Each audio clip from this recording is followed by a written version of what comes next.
청라은혜교회 예배가 살아있네요. 오늘 특히 말씀 암송해 주신 우리 어린 형제자매 여러분들 너무 제가 감동받았습니다. 제가 여러분들 나이 많을 때는 그런 거 하지 못했어요. 그래도 여기 와서 이렇게 강의하지 않습니까? 여러분들은 저보다 훨씬 놀라운 사람 될 줄로 믿습니다. 너무 놀라운 장면을 제가 보게 되어서 은혜를 끼치러 왔다가 제가 많은 은혜 받고 벌써 하나님께서 제 마음에 부여를 허락하셨습니다. 계속 앉아서 계속 은혜 받고 싶은데 제가 오늘 교사대학 강의를 맡고 있어서 나왔습니다. 한국교회는 현재 지금 굉장히 뼈 아픈 시기를 통과하고 있습니다. 단군 이래 누구도 겪어보지 못했던 그런 어려운 과정들을 지금 교회와 또 사회와 온 세계가 지금 겪고 있습니다. 어떻게 될지 아무도 예측하기가 힘든 그런 어려운 과정 가운데 있습니다. 그 가운데서 우리 한국교회는 더 뼈아픈 시기를 통과하고 있습니다. 원인도 많겠고 거기에 따라서 해결책도 많겠지만 여러 가지 얘기가 나올 수 있겠지만 어쨌건 간에 우리 한국교회가 이제 뭔가 새로운 변화가 필요하다. 우리가 이전에 하던 대로, 이전에 믿던 대로 그렇게 할 수는 없겠다. 이런 생각들은 아마 거의 모든 사람들이 공감하고 있는 것 같습니다. 그러다 보니까 어떻게 하면 좋을까? 그 이야기들을 지난 2년 동안 한국교회가 많이 이야기했습니다. 그 이야기의 내용을 보면 거의 어떻게 생존하나, 생존에 관한 얘기들이 많았지, 어떻게 우리가 이 생명을 주께로 인도할 수 있을까, 생명에 관한 이야기들을 많이 하지 못했다라고 하는 그런 자책과 후회가 듭니다. 이럴 때일수록 우리는 어떻게 교회가 살아남을까가 아니라 어떻게 생명을 전할 수 있을까? 이런 어둠의 시기에 사람들이 하나님으로부터 오는 그 영원한 삶에 초점을 맞추게 할 수 있을까? 그 본질적인 질문들을 물어야 되고 그 질문에 대한 대답을 찾아야 될 줄로 믿습니다. 그래서 이제 우리가 교회가 무엇인가? 교회론에 대한 고민, 예배가 뭔가? 모여서 드리는 것만 예배인가? 화면으로 드리는 예배가 예배를 할 수 있는가? 이런 여러 고민, 신자의 삶이 뭔가? 모이지 못하고 흩어지니까 아무것도 할 수 없는 이 무력감은 뭔가? 흩어져서 우리가 어떻게 신자로 살 수 있을 것인가? 주일학교가 없어진 것 같은 이런 상황 속에서 어떻게 우리 자녀들에게 믿음을 전수할 수 있을 것인가?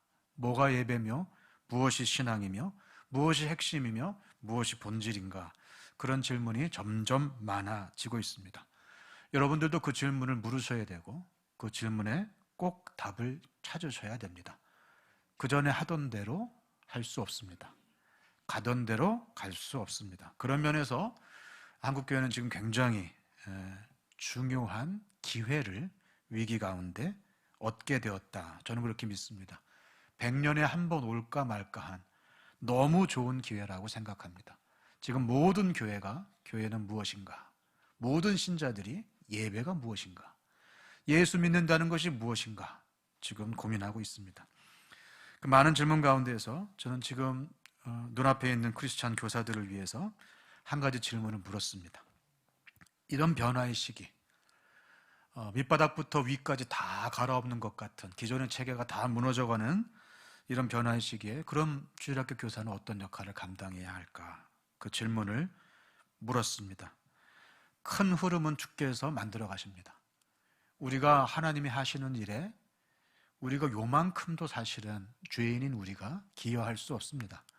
하나님이 불러주셔서 우리를 기쁘게 사용하시기 때문에 주님께서 우리를 들어 사용하시기를 바라며 우리의 자리에서 우리가 할 수 있는 일이 무엇인지를 물을 뿐입니다. 하나님이 만들어 가시는 그 일에 그러면 우리는 어떤 충성을 할 수 있을 것인가? 교사들은 물어야 됩니다. 나는 주일학교 교사가 아닌데 그런 생각하시면 안 됩니다. 여러분은 누구나 다 교사입니다. 여러분이 의식하든 의식하지 않든 여러분은 지금 누군가를 가르치고 있습니다. 여러분들은 지금 누군가로 의해 지금 배움을 전하고 있습니다. 누군가는 여러분을 보면서 지금 중요한 것을 배워가고 있습니다. 우리가 의식하든 의식하지 않든 우리는 누군가에게 중요한 믿음의 선배가 되고 믿음의 교사가 되고 믿음의 부모가 되어야 될 줄로 믿습니다. 그러면 여러분이 원하든 원하지 않든 우리가 다 교사라면 우리가 어떤 교사가 될 것인가를 묻고 답을 구하는 사람과 그렇지 않고 아무 생각 없이 지내는 사람의 열매는 달라질 것입니다. 하나님이 일하실 것인데 우리는 그 일하시는 하나님께 우리의 충성을 다하여 이 질문을 묻고 답을 얻어야 됩니다. 그런 면에서 기독교 교육의 키워드, 지난 100년 넘게 한국 교회가 자라오면서 우리가 신앙 교육이 무엇인가라고 생각할 때 그 중요한 키워드들, 그 핵심어가 어떻게 바뀌었는지를 좀 살펴보는 것이 저와 여러분에게 굉장히 유익하리라고 생각이 듭니다. 요한복음 20장 19절을 보면 오늘 안식구 첫날 저녁에, 다시 말해서 예수님이 돌아가시고 무덤에 묻히신 지 사흘째 되는 날에 제자들이 유대인들을 두려워하여 모인 곳의 문들을 닫고 있었다라고 얘기를 하고 있습니다. 지금 메시아가 죽었습니다. 그토록 따르던 예수께서 십자가에 죽으셨습니다. 말이 안 되는 큰 일이 벌어진 것이고요. 모든 것이 불확실해진 상황입니다. 어떻게 해야 할지 몰랐습니다. 그래서 제자들은 유대인들을 두려워하여 모인 곳에 문을 걸어 잠겼습니다. 두려움의 시대죠. 그때나 지금이나. 우리도 어떻게 해야 할지 알지 못해서 문을 걸어 잠그고 있습니다.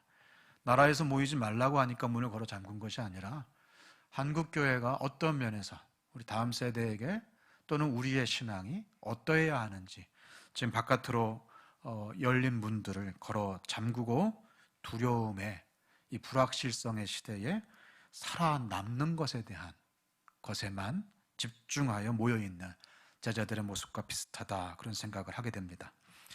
새로운 신자가 오면 우리는 먼저 신천지인지 아닌지 체크부터 해야 되고, 현장 예배를 해도 코로나 확진자 발생을 염려해야 하고, 온라인으로 드리는 예배가 과연 예배가 되는지 반문하고, 그러는 사이에 지금 교회는 많은 신자들을 잃어버리고 있습니다. 예배 전에 담임 목사님하고 잠깐 말씀을 나누었는데 도서 지역에, 섬 지역에 많은 교회들이 지난 2년 동안 정말 피폐하지, 모든 교회들이 다 무너져 있는 그런 모습들을 보았다라는 말씀에 제 가슴이 참 무너졌습니다. 지금 한국의 최대 종교는 기독교도 아니고 불교도 아니고 가톨릭도 아니고 무교입니다. 화면 잠깐 보실까요?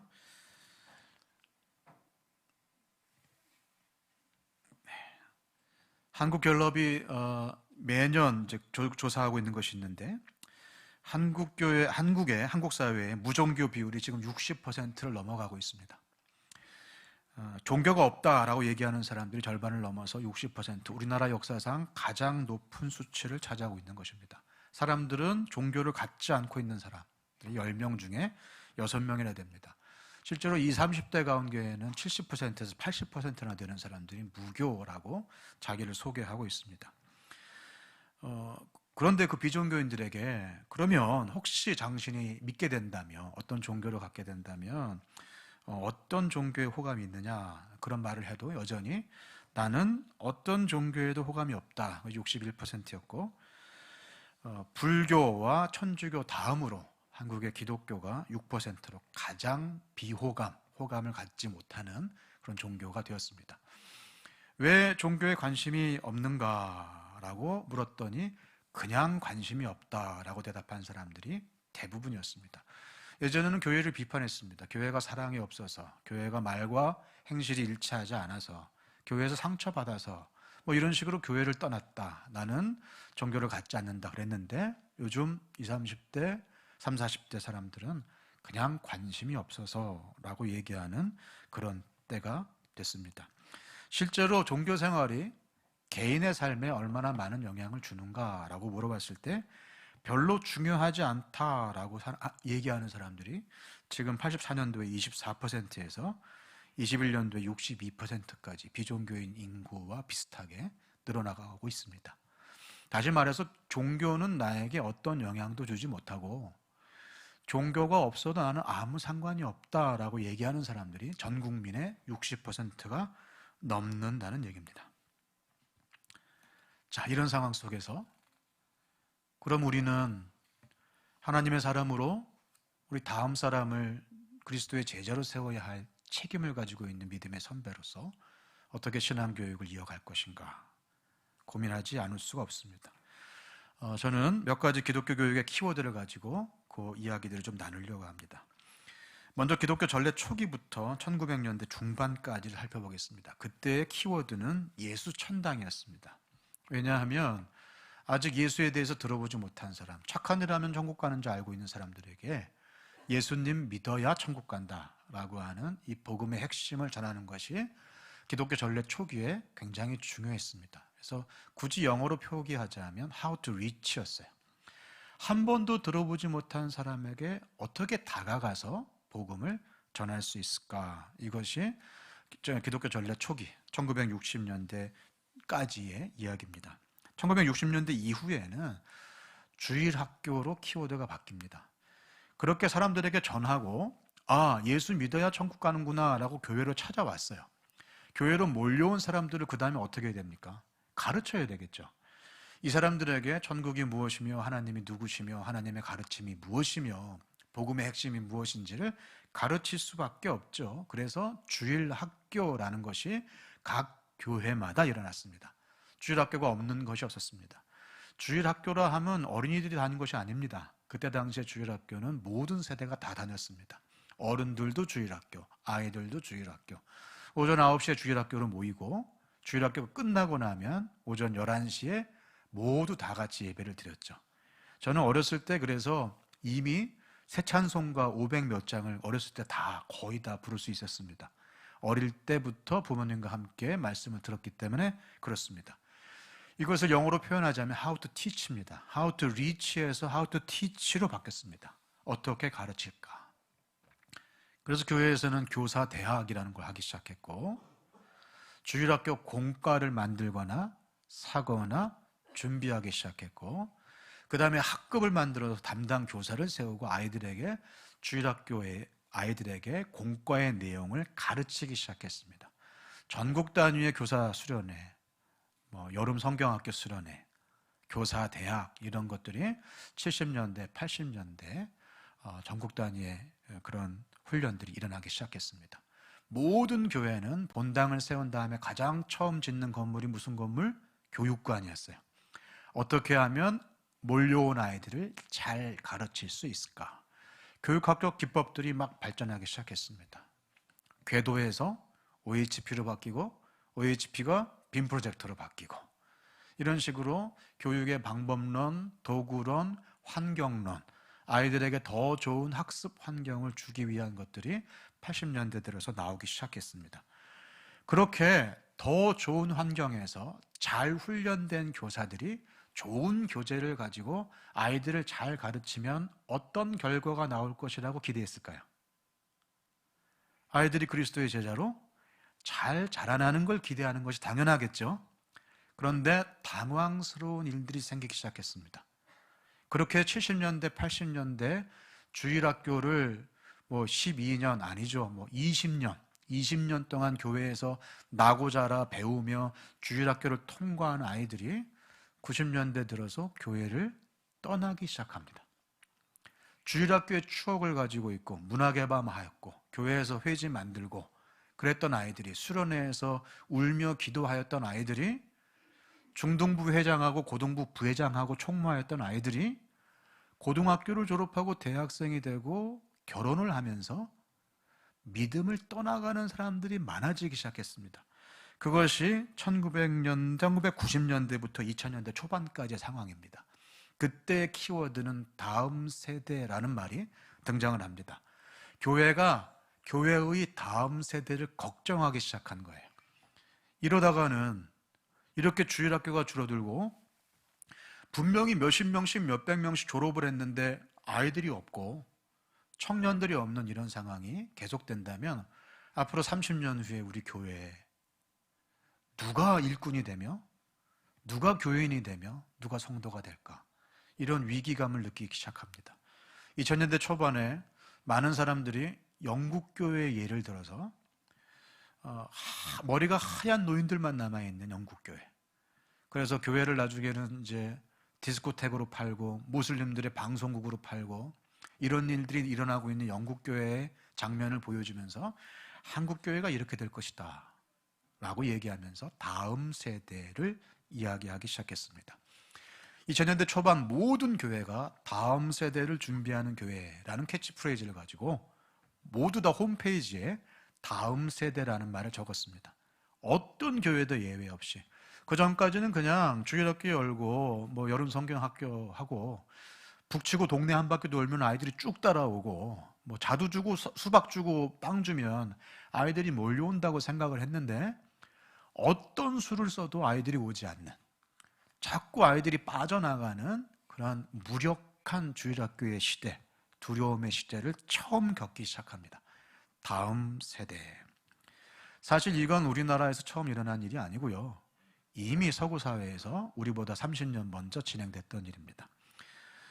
유스워크에서 한 사역자가 이런 그림을 보여줬습니다. 마치 미키마우스의 그 머리처럼 귀가 하나 달랑 달려있는 미키마우스의 머리 같은 이 그림을 보여주면서 스튜어트 커밍스 본드라고 하는 청소년 사역자가 유스워크라고 하는 저널에 89년도에 이 그림을 보여주면서 하나의 글을 기고했습니다.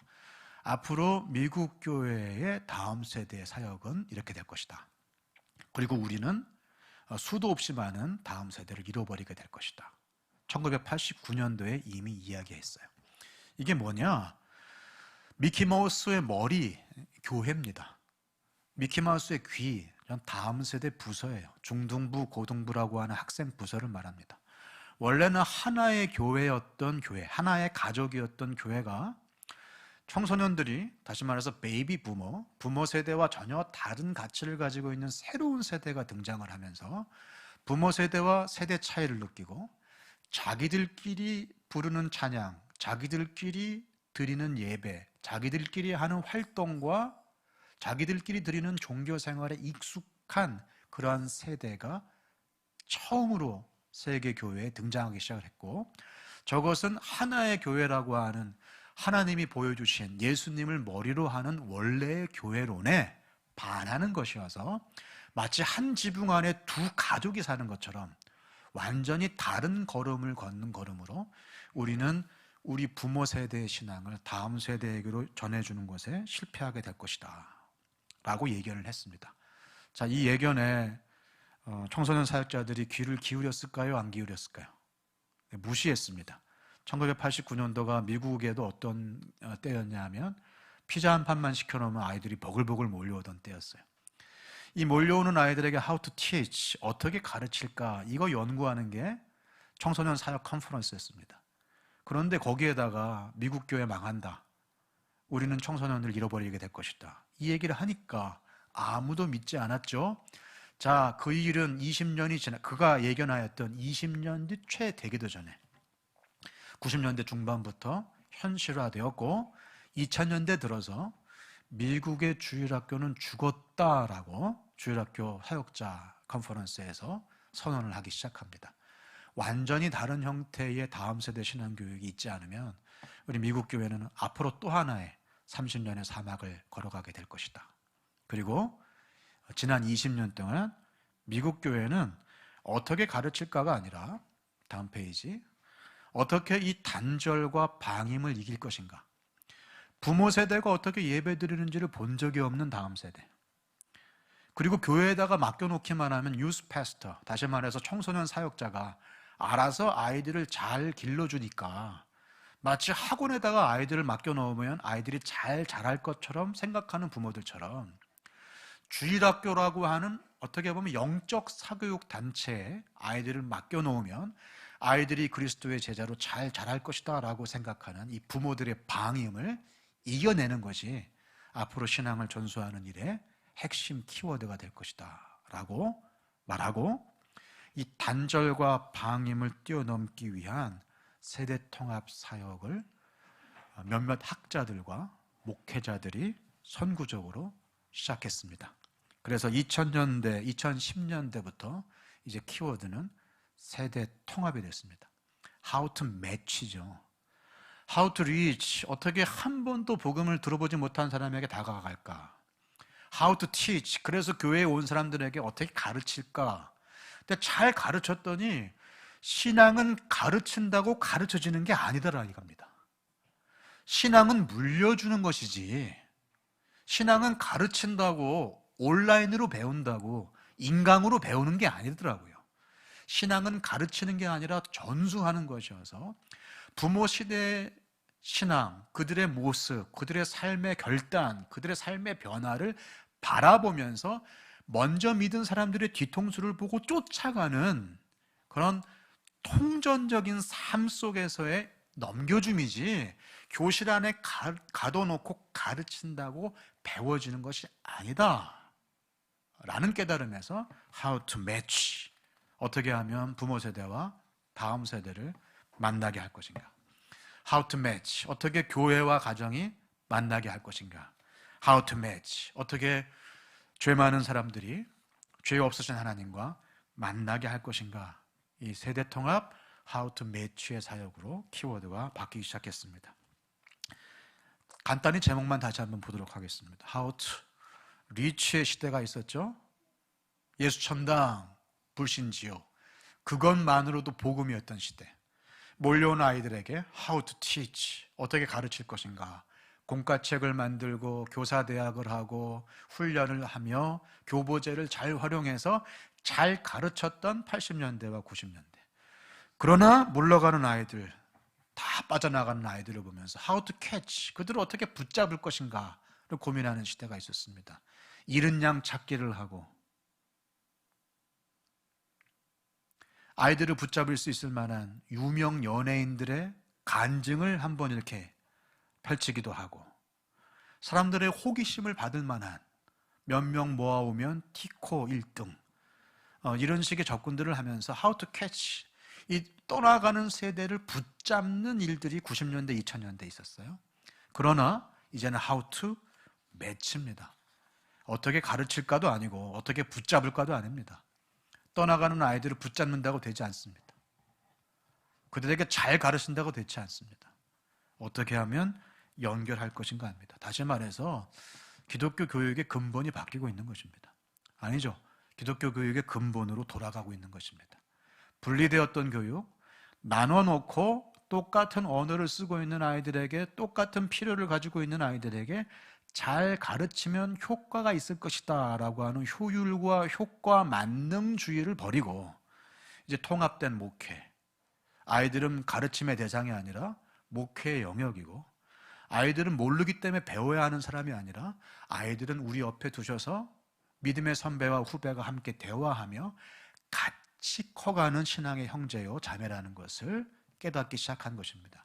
제가 우리 어린이들에게 뭐라고 불렀습니까? 어린이 형제 자매라고 했어요.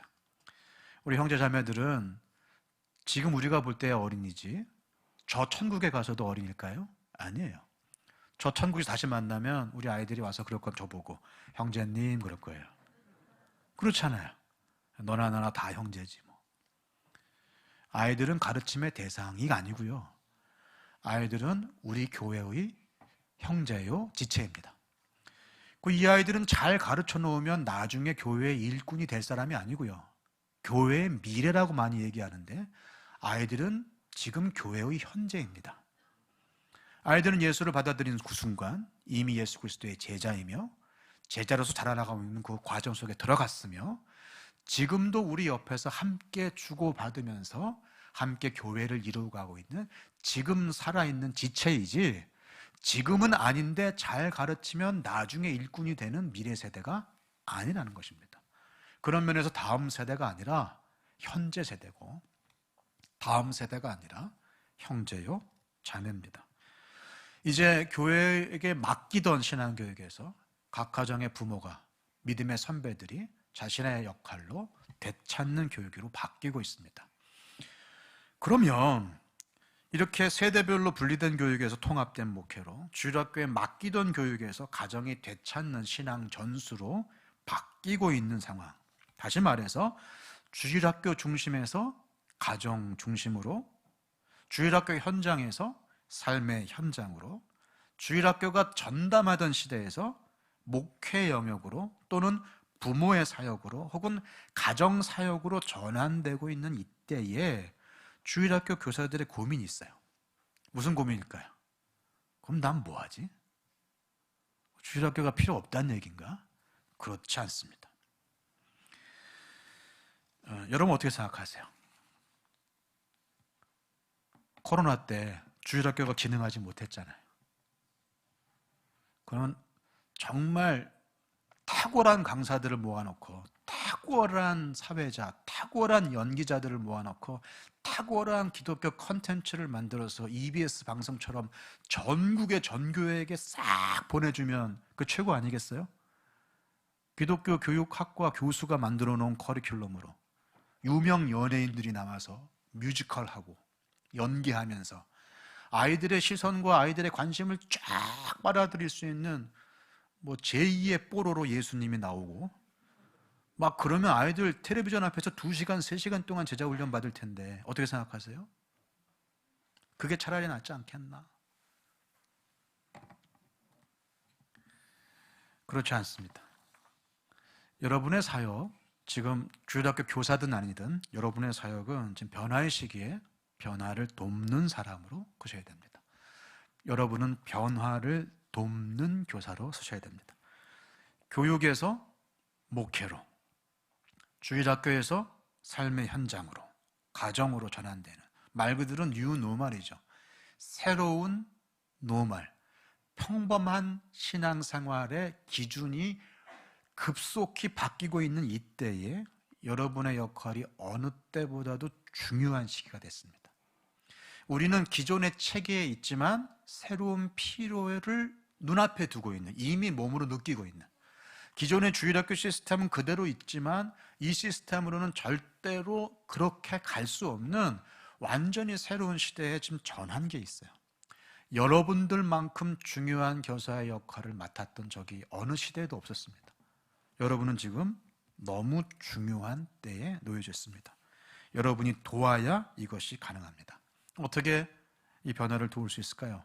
전 여러분이 좀 기억하시기 좋게 머리 글자를 따서 도발해로 정리를 해봤습니다. 우리 옆에 있는 분에게 얘기합시다. 도발해. 도발해의 도는 도우랍니다. 도우라. 어떻게 도우라? 만들려 하지 말고 도우라. 신앙 전수의 기회를 만들려 하지 말고 도우세요. 이게 무슨 얘기인가? 여러분이 스타가 되려 하지 말고 도우세요. 여러분이 주도하지 말고 도우세요. 여러분이 뭐든지 다 하려고 하지 말고 도우세요. 도우세요. 일단 주일학교가 신앙 전수의 첫 번째 장소가 아닙니다. 신앙 전수의 첫 번째 장소는 어딜까요? 가정입니다. 가정에서부터 시작됩니다. 남자와 여자가 만나서 가정을 이루는 순간 이미 하나님의 천국이 거기에 임했습니다.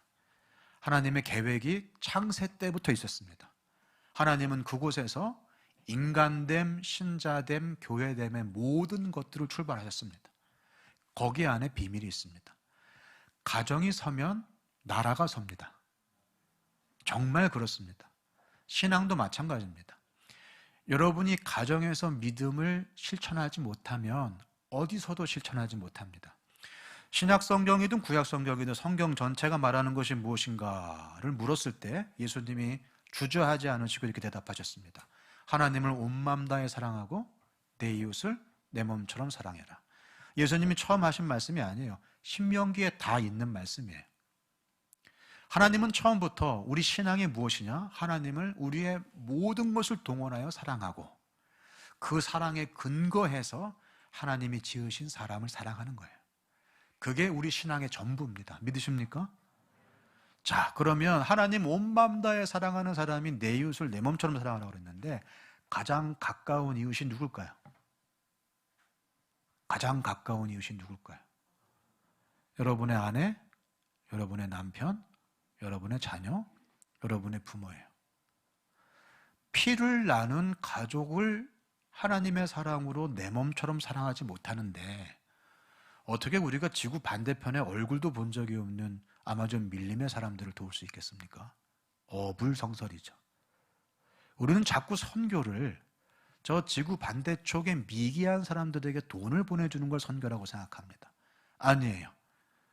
사도행전 1장 8절에서도 예루살렘과 온 유대와 사마리아와 땅끝이라고 얘기했어요. 예루살렘에서부터 시작되는 겁니다. 마치 호수 한복판에 돌을 던지면 물결이 점점 넓어지는 것처럼 갑자기 땅끝으로 가는 게 아닙니다. 내가 있는 예루살렘, 그 주변의 이웃을 향한 사랑, 같은 뿌리지만 전혀 다른 삶을 사는 사마리아와 같은 인물들에게, 그리고 나서야 땅끝이죠. 그렇다면 여러분 가정은 선교지입니다. 여러분 가정에 미전도 종족이 있습니다. 저희 가정에도 미전도 종족이 2명이 있습니다. 당최 말이 통하지 않는 미개한 사람이 2 있어요. 제 2딸이에요. 2 아이들이 얘기하는 걸 보면 당최 뭔 말인지 제가 90%는 못 알아들어요. 분명히 한국말인데 제가 못 알아들어요. 저랑 다른 가치, 다른 목표, 다른 문화를 가지고 있는, 저를 통해서 예수를 알지 못하면 어디서 예수를 듣겠습니까? 제가 그 예수를 보여주지 않으면 이 아이들이 어디에서 예수 믿는 자의 형상을 보겠습니까? 하나님께서 이 아이들에게 저라고 하는 선교사를 파송하신 거예요. 제가 그 역할을 감당하지 않으면서 지구 반대편에 있는 아이에게 한 달에 얼마를 보내고, 내 눈에 보여주시는 사람에게 먼저 그리스도의 사랑을 전하는 것, 그것이 순서입니다. 지구 반대편이 나쁘다는 게 아니에요. 그런 면에서 우리는 우리가 무엇인가를 만들려 하는 것이 아니라 할 수 있는 것을 가정에서부터, 눈에 보이는 것에서부터 도와야 됩니다. 이것은 마치 정원사에서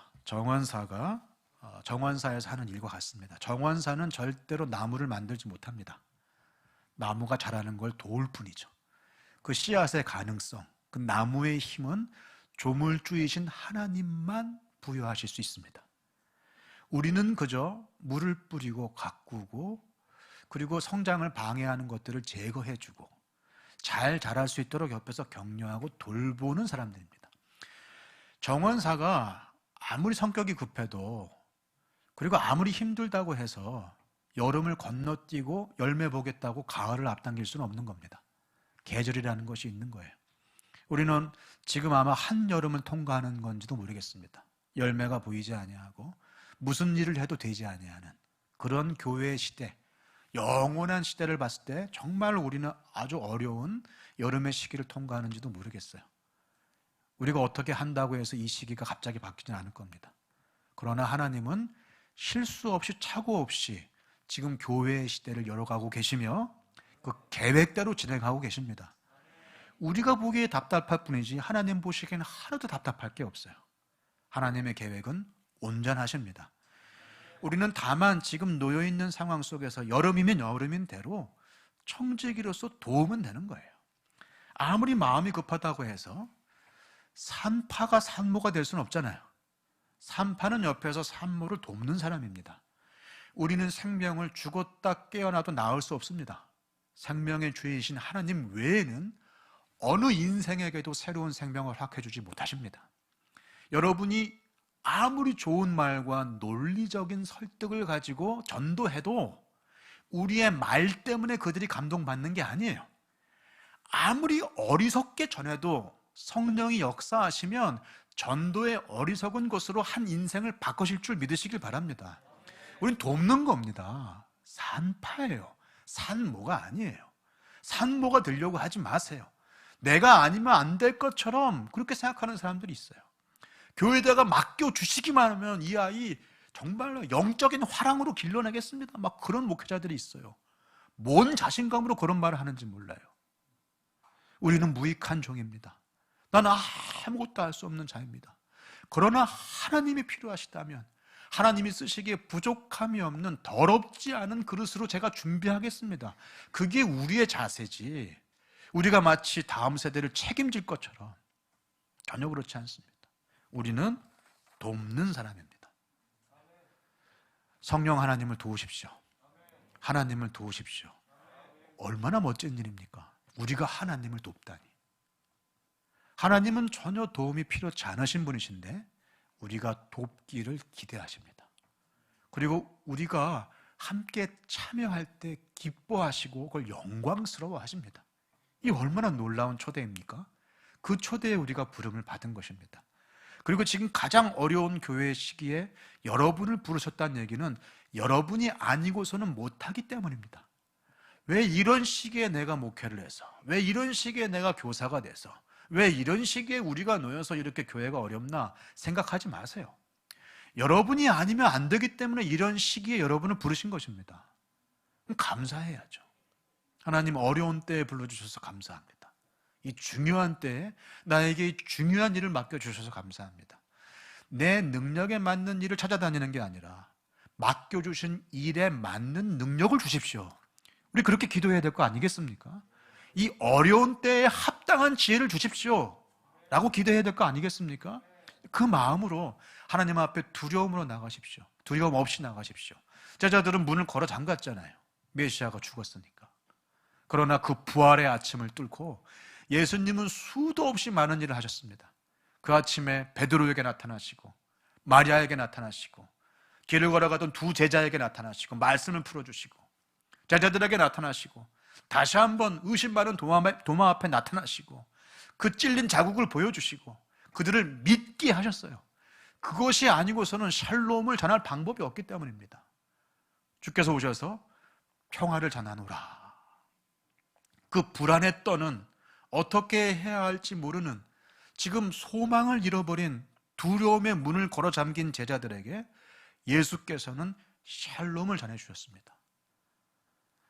그 예수님을 만나야 샬롬이 오는 거예요. 우리가 건물을 잘 지은다고, 우리가 동영상을 기가 막히게 만든다고, 우리가 좋은 커리큘럼을 쓴다고 해서 우리 아이들에게 샬롬이 오지 않습니다. 우리 아이들에게 평화를 주실 분은 예수 그리스도 외에는 없습니다. 우리가 예수 그리스도가 절실한 것처럼, 우리가 그런 주인인 것처럼 우리의 아이들도 예수 그리스도가 절실한 주인입니다. 여러분이 예수님을 대신할 수 없어요. 도우시면 됩니다. 두 번째, 가정을 도우세요. 가정을 도우세요. 제 경험상, 지난 20년 사역의 경험상 좋은 주일학교를 나온 아이가 아니라 좋은 믿음의 부모를 둔 아이들이 좋은 믿음의 사람들이 될 가능성이 높았습니다. 근데 좋은 믿음의 가정을 가진 아이들이 몇 퍼센트나 될까요? 모든 가정은 다 어렵습니다. 거의 모든 가정에 여러 가지 어려움들이 아주 고통으로 지금 다가오고 있습니다. 가정마다 주가 아니면 소망이 없습니다. 주일학교 교사의 첫 번째 일은 자기 가정을 잘 세우고 다른 연약한 가정을 마음을 다해 돕는 것입니다. 목회자의 첫 번째 일은 자신의 가정을 믿음으로 잘 세우고 다른 연약한 믿음의 가정을 마음을 다해 돕는 것입니다. 선교사의 첫 번째 일은 자기 가정을 믿음으로 잘 세우고 다른 연약한 가정을 마음을 다해 돕는 것입니다. 모든 제자들의 첫 번째 일은 자기의 가정을 믿음으로 잘 세우고 그 다음에 내 옆에 있는 가까운 가정, 연약한 가정을 마음을 다해 돕는 것입니다. 그것이면 충분합니다. 초대교회가 그랬습니다. 예수 그리스도의 부활의 이야기를 듣고 그들이 6월절 기간이 지났음에도 불구하고 고향으로 돌아가지 않고 예루살렘에 남아 있었습니다. 그때 초대교회의 교인들이 어떻게 했죠? 자기의 집과 논과 밭을 팔아 그 모든 것을 그 나그네와 같은 형제와 자매들과 나누었습니다. 그들은 연약한 가정을 도왔습니다.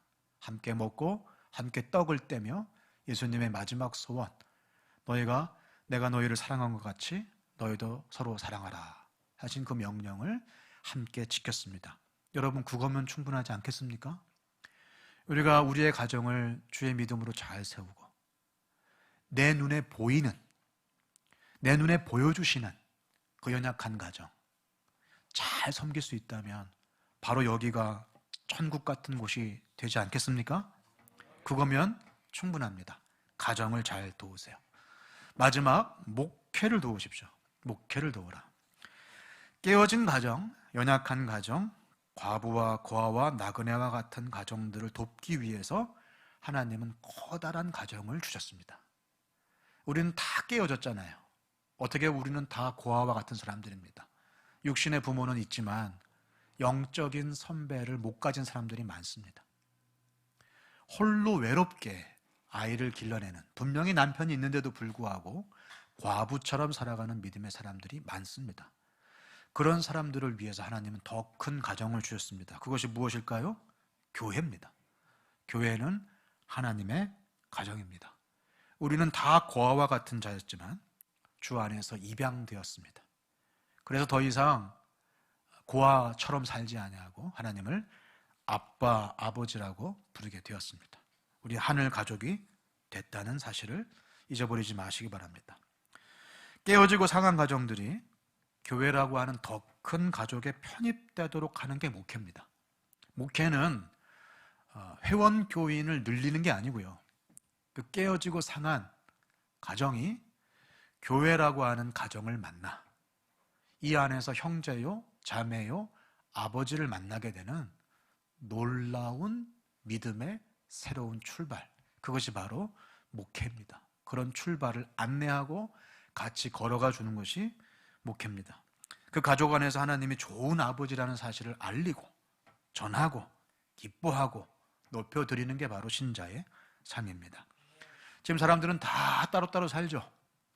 각자 도생이죠. 지금 시대 정신은 다 자기 일은 자기가 알아서 합니다. 그런 상황 속에서 홀로 고통받고 있는 고아와 같은 자들이 굉장히 많습니다. 그들이 교회 안에서, 이 목회 터 안에서 잘 자랄 수 있도록 여러분이 목회를 도우셔야 됩니다. 목회는 담임 목사님이 당회원들과 함께 하는 것이 아닙니다. 목회는 모든 신자들이 함께 그 연약한 자들, 하나님이 없으며 하나님이 아니면 소망이 없는 자들에게 형제가 되어주고 자매가 되어주는 것입니다. 그래서 우리 교회에 오게 되면, 청라은혜 교회에 오게 되면 할아버지가 있고 할머니가 있고 아빠가 있고 엄마가 있고 삼촌과 이모가 있다. 이곳에 가면 나를 정말 가슴으로 낳아준 엄마와 같은 선생님이 계시고, 이곳에 가면 나를 눈물로 길러주시는 할아버지 같은 장로님이 계시고, 이곳에 가면 나를 위해서 일주일 동안 정말 많은 것을 준비해 놓은 삼촌과 이모가 있다. 그 아이들에게 청라은혜교회는 기관이 아니라 가족이 될 것입니다. 그 가슴 아픈 가정들에게 기댈 수 있는 언덕이 될 것입니다. 그리고 그들은 곧 우리의 아버지이신 하나님을 만나게 될 것이고, 이 가정 안에서, 이 교회 안에서 새로운 삶을 시작할 수 있는 용기가 생겨날 것입니다. 그게 여러분이 도우셔야 될 일입니다. 도발의 발자로 넘어가겠습니다. 발은 뭐냐? 발견하라입니다. 발견하라. 지시하려 하지 말고 발견하라. 우리나라 사람들은 전 세계에서 가장 주체성이 높은 사람들 중에 하나입니다. 남 시키는 대로 하는 걸 제일 싫어해요. 갑질에 대한 전국민적인 공분, 그것 때문에 우리 우유 회사 하나가 지금 다 망하게 가고 있죠. 우리는 그런 거 싫어합니다. 그게 우리나라 시민들의 보편적인 정서입니다. 이런 사람들한테 이래라 저래라 지시하는 거, 그건 좋은 목회가 아닙니다. 그것은 좋은 가르침이 아닙니다. 여러분, 우리는 성경을 읽지만 세상은 우리를 읽습니다. 우리가 하나님의 말씀을 깨닫지만 세상은 우리를 통해서 하나님을 깨닫습니다. 다시 말해서 여러분은 걸어다니는 번역본이에요. 성경에 번역본이 많잖아요. 개역개정, 메시지, 새번역, NLT, NIV, ESV 많잖아요. 왜 번역본이 그렇게 많냐? 시대가 흐르면 언어가 바뀌고 바뀐 시대에 맞게 그들이 알아들을 수 있도록 변하지 않는 말씀을 변하는 시대에 맞게 계속 번역해야 할 필요가 있어서 새로운 번역본이 계속 나오는 겁니다. 여러분, 개역성경 보시면 어떻게 마음에 팍 와닿으세요? 아니면 뭔 말인지 도대체 모르겠어요? 새번역 보세요. 잘 읽히고 잘 들어옵니다. 새로운 시대에 새로운 번역이 필요합니다. 여러분은 걸어다니는 번역본이에요. 여러분이 지금 하나님이 어떤 분이신지를 번역해 주는 거예요. 근데 그동안 한국교회가 이 번역을 잘 못했습니다. 통역을 잘 못했어요. 사람들이 오해하게 했어요. 하나님 좋으신 분인데 하나님 없어도 될 것처럼, 저들이 믿는 하나님 가짜인 것처럼 우리 번역본이 형편없었습니다. 원본 말씀을 오해하지 않도록 잘 잘 통역해 줘야 됩니다. 그런 면에서 하나님의 말씀을 우리 다음 세대가 잘 알아듣도록 잘 통역해야 되는데, 우리는 그걸 공과책에 있는 내용을 잘 소화하고 그날 내가 전할 말을 다 우연하게 전하면 잘 전했다고 생각해 왔어요. 그렇지 않습니다. 요즘 아이들은 지시하고 가르친다고 해서 바뀌지 않습니다. 지시하는 것, 지시받는 것을 싫어하는 시대입니다. 요즘 아이들처럼 정보가 넘치는 시대를 산 아이들이 없어요. 우리 집 막내가 저보다 더 정보가 빠삭합니다. 유튜브를 끼고 사는 아이들은 우리가 이런 일이 있대. 이제 언제적 얘기를 하는 거야. 내가 들은 새로운 소식, 내가 알고 있는 새로운 깨달음을 전해주면 아이들이 좋아하냐? 그렇지 않아요. 막 감동해하냐? 그렇지 않아요. 그거 키워드만 몇 개 집어넣으면 인터넷에서 단 5분도 안 걸려서 다 찾을 수 있는 얘기입니다. 그래서 이 아이들에게 내가 알고 있는 답을 정해주고 전해주는 것은 하나도 도움이 되지는 않습니다. 미리 답을 정해놓고 아이들에게 빈칸 채워넣기식의 교육은 안 된다는 얘기입니다. 삭개오가 올라간 나무가 무슨 나무야? 빨리 대답해. 장로님 아들이 그것도 몰라? 그게 뭔 의미가 있겠어요? 누가 그러더라고요. 여리고성을 누가 무너뜨렸지? 그러니까 애들이 내가 안 그랬어요. 막 그런다. 선생님이 답답하셔갖고 장로님한테 요즘 애들이요 성경을 몰라도 너무 몰라요. 여리고성을 누가 무너뜨렸지? 했더니 자기는 안 했대네요. 장로님이 그러시대. 걔가 안 했다고 하면 안 그런 겁니다. 걔는 거짓말하는 애가 아니에요. 그러더래. 웃자고 한 얘기인데 썰렁하게 됐어. 빈칸 채우는 게 교육이 아니고요. 같이 질문하고 같이 답을 찾아가는 게 진짜 교육입니다. 여러분 살아가면서 얼마나 많은 질문이 생깁니까? 우리가 나이가 많은 어른인데도 불구하고 사실 별로 잘 몰라요. 내가 알고 있는 것이 별로 없어요. 갈수록 질문이 많아져요. 우리 마음속에. 그 질문에 누구도 대답을 해주지 않기 때문에 답답해하잖아요. 그 질문을 같이 묻고 그리고 그 질문을 품게 하고 의심하고 반문하고 거역하면서라도 하나님에 대하여서 알고 싶어하는 열망을 가질 수 있도록 질문하는 힘을 넣어주는 것이 이런 때에 정말로 중요합니다. 그 질문의 힘, 그 질문의 교육이 없었기 때문에 지금 이렇게 신천지가 나오고 이사단이 나는 겁니다. 저게 답인 것 같다. 딱딱 떨어지거든요. 그들의 해석은 속이 시원하거든요. 질문해보지 아니하는 사람들에게는 그들의 답이 돼버린 것입니다. 답 정해놓고 맞춰가지 말고 좋은 질문을 던져주세요. 일주일 내내 공과책을 준비하는 것도 좋지만 일주일 동안 여러분이 말씀을 묵상하시면서 좋은 질문 한 가지를 준비하는 것이 훨씬 나을 수도 있습니다. 그 질문을 묻고 답하며 함께 연구하고 함께 답을 찾는 것이 지금 이 시대 다음 세대에게 신앙을 전수하는 좋은 통로가 될 겁니다. 따라해보세요. 예수 천당 불신주 안 먹혀요. 우리 아이들에게. 우리가 무슨 말을 해도 아이들은 다 알아요. 저게 알면서 하는 얘기인지 그냥 책 보고 하는 얘기인지. 지금 젊은이들이 얼마나 똑똑하고 얼마나 고민이 많은지 강사가 나와서 목사가 나와서 무슨 얘기를 하면 저게 진짜인지 가짜인지 검색해보고 확인해보고 가짜면 뒤도 돌아보지 않고 발길을 끊습니다. 진짜 고민하고 나 역시 답을 찾는 사람임을 겸손하게 보여주면서 함께 질문하고 함께 답을 찾아야지 내가 가지고 있는 답을 전해준다고 할렐루야 하는 것이 지금의 젊은 세대가 아니라는 거예요. 그런 면에서 해석의 시대, 도발해의 마지막 해석하라가 굉장히 중요합니다. 해석하라. 뭐냐? 정보를 주려고 하지 말고 해석하라는 겁니다. 지금 정보 과잉의 시대입니다. 정보가 많아도 너무 많아요. 뭐 새로운 이야기, 새로운 소식 이게 유용하지도 않고 감동을 주지도 않습니다. 정보가 이렇게 많을 때 그리고 정보를 쉽게 찾을 수 있을 때 사실은 더 중요해지는 역할을 가지고 있는 사람이 있습니다. 뭘까요? 어떤 어떤 정보를 주느냐가 아니라 어떤 정보가 유익한지 그 정보를 연결해주고 그 수많은 정보가 그림으로 갖춰질 수 있도록 해석해주는 사람이 중요합니다. 그러는 사람들을 우리는 뭐 큐레이터, 편집자 그런 식으로 얘기를 하죠. 수많은 미술 작품이 있지만 이 시대 사람들의 마음을 어루만져 주기 위하여서 중요한 작품들을 연결하여 하나의 스토리를 만들어주는 것, 큐레이터의 일이 아니겠습니까? 수많은 정보들이 있지만 그 정보들 가운데에서 글들을 만들고 집필자들을 찾아내고 글들을 편집하여서 한 권의 책으로 정돈하는 것이 편집자의 역할 아니겠습니까?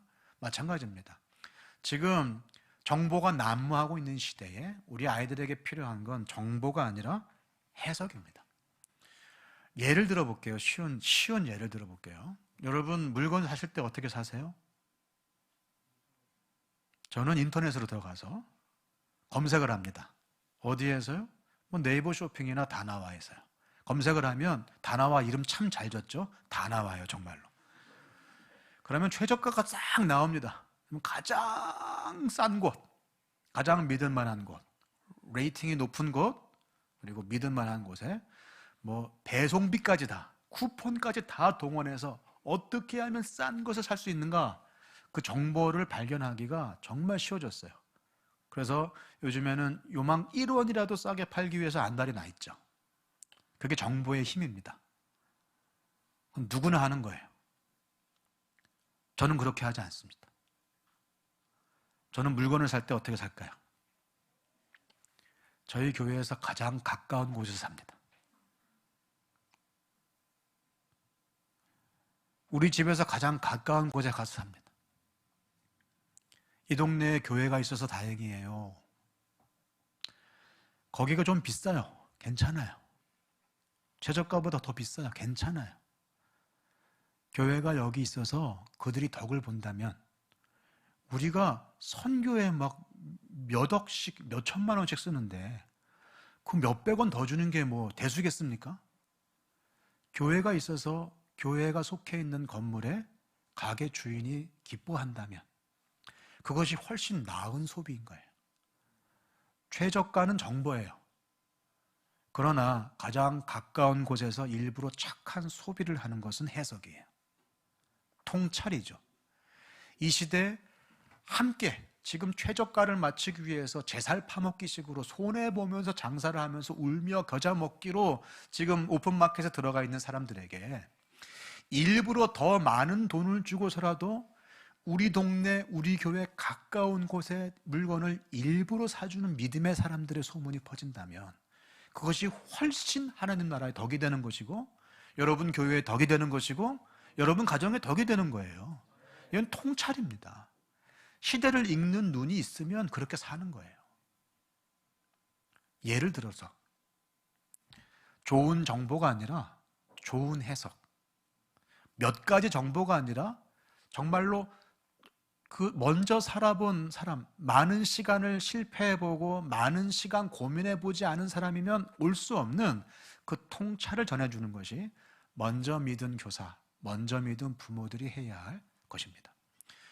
천재 화가, 어린이 화가 있어요. 천재 어린이 음악가 있습니다. 천재 어린이 작가 보셨어요? 천재 어린이 작가는 없어요. 왜 천재 어린이 화가와 음악가는 있는데 천재 작가는 없을까요?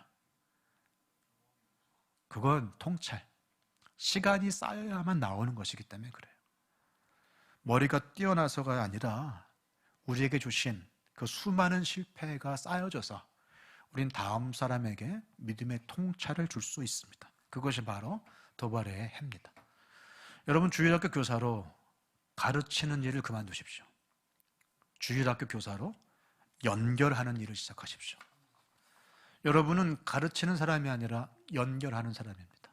가정과 교회를 연결하고 세대와 세대를 연결하고 믿음의 선배와 믿음의 후배들을 연결하고 궁극적으로는 하나님과 주인들을 연결해서 그들이 이 생존의 시대에 생명을 발견할 수 있도록 지금 앞이 보이지 않아서 문을 걸어 잠그고 두려움에 떨고 있는 사람들에게 샬롬의 예수를 소개할 수 있도록 도발해 주시기 바랍니다.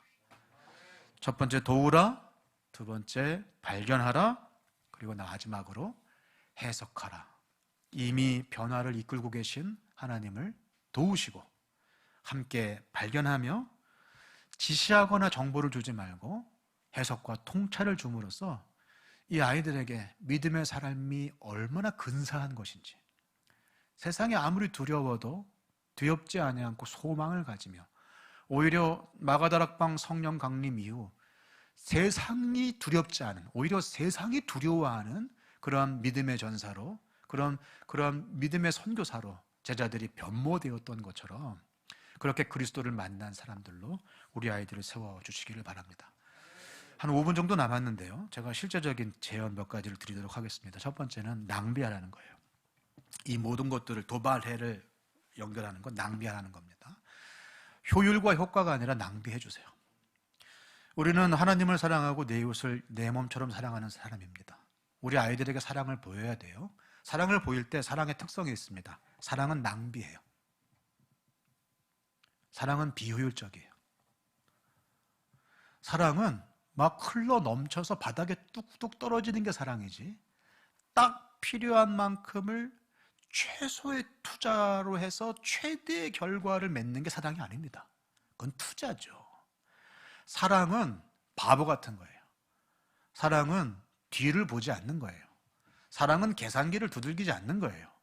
사랑은 쏟아붓는 거예요. 열매나 결과가 아니라 그냥 사랑의 동기 때문에 무조건적으로 쏟아붓는 게 사랑입니다. 그런 면에서 우리 아이들에게 낭비해 주세요. 낭비 좀 해주세요. 교육부 예산이 어떻느니, 교육부 예산을 세우실 때 뭐 두당 10,000원이면 됩니다, 뭐 그런 얘기 좀 하지 말아주세요. 양계장에 닭 치는 것도 아니고, 양계장의 닭은 뭐 요즘 뭐 저기 누굽니까, 그 미식 그 하는 괜히 닭을 뭐 한 3개월 정도만 키우는 게 제일 좋다네요. 최소의 사료를 가지고 최대의 육질을 뽑아낼 수 있는 게 그 크기래요. 그래서 우리 치킨집에 닭이 다 고만고만한 거예요. 더 클 수 있는데 공장에서 키우기 때문에 그렇습니다. 주일학교가 아이들을 그렇게 키워요. 최소한의 투자로 최대한의 열매를 맺겠다. 어떤 사람이 바뀌겠냐고요. 어떤 목사님이 이런 말씀을 해주셔서 제가 감동받았어요. 여러분, 교육에는 예산이 없습니다. 필요하면 하는 거지 뭔 예산을 정해놨습니까? 필요하면 우리가 건물 팔고 헌금 더 거두고 목적 헌금 더 해서 우리 다음 세대 위해서 넉넉하게 쓰자. 예산 따로 세우지 말고 예산의 한계를 정하지 말라고. 준비는 하되 한계를 정하지 말라고. 제가 그 말씀에 너무 감동이 받았어요. 본당에는 에어컨이 빵빵한데 아이들 부서에는 모가지가 다 부러진 선풍기가 돌아가고, 그래서 무슨 아이들에게 감동이 있겠습니까? 낭비해 주세요. 두 번째는 동행해 주세요. 여러분, 가르치는 게 아니라 동행입니다. 주일학교 교사의 일은 함께 걸어가는 거지 앉혀놓고 가르치는 게 아니에요. 여러분, 우리 아이들과 함께 동행할 각오가 없으면 주일학교 교사를 그만두세요. 하기로 마음을 먹었다면 내가 가르치는 교사가 아니라 함께 걸어가는 멘토다. 내가 삼촌이다. 내가 이모다. 내가 우리 아이들의 키다리 아저씨다. 내가 마니또다. 내가 우리 아이들에 보이지 않는 천사다. 어려움이 있으면 곁에서 지켜주고, 필요할 때 함께 울어주고, 함께 기뻐해주는 사람이지 공까채 가르치는 사람이 아니에요. 제발 우리 아이들을 가르치지 말고 동행해 주세요.